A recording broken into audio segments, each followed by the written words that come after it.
Gospel of Mary Magdalene and some of the Gospels from Nag Hammadi give Mary a far more prominent role in the Jesus movement, and often picture her struggling to be heard against a male hierarchy.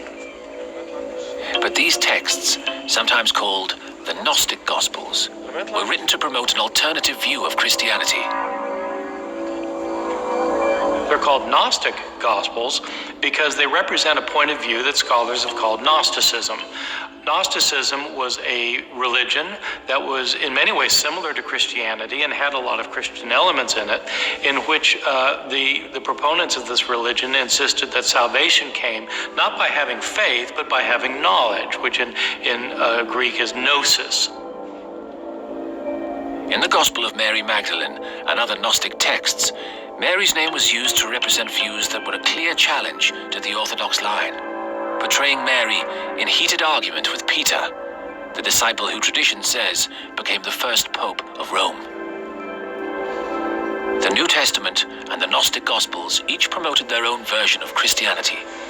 Perhaps neither could be relied upon to give a definitive picture of Mary Magdalene. This conflict in the Gospel of Mary between Peter and his form of Christianity, Orthodox Christianity, and Mary representing some kind of Gnostic Christianity, this is a later Gnostic fabrication.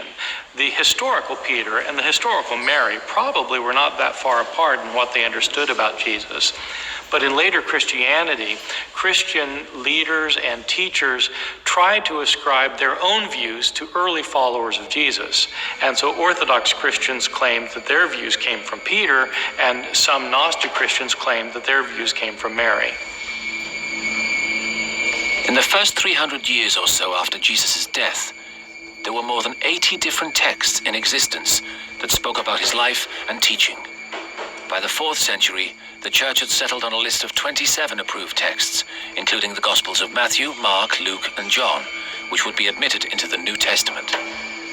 All others, including the Gospel of Mary Magdalene, which did not fit the doctrine of the Orthodox Church, were deemed heretical and never to be read or copied again.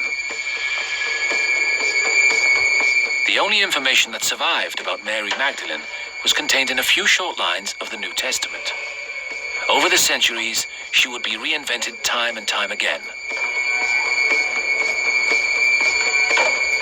But one question remained unanswered.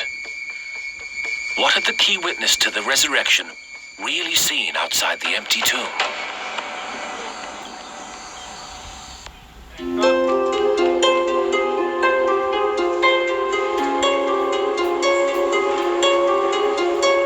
For 2,000 years, Mary Magdalene has been the mystery woman of the Bible, trapped in an information vacuum, endlessly reinvented down the centuries to suit the needs of the age.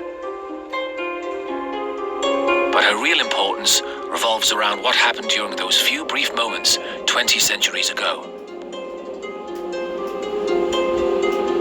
Because what she saw that morning was the basis for the formation of Christianity. Did she experience a vision or witness a full bodily resurrection? What did Mary see? I think that at the least one can claim that Mary had some kind of vision after Jesus' death.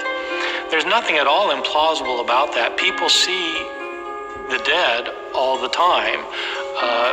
The elderly man sees his wife in his bedroom a month after she's died. It's extremely well documented.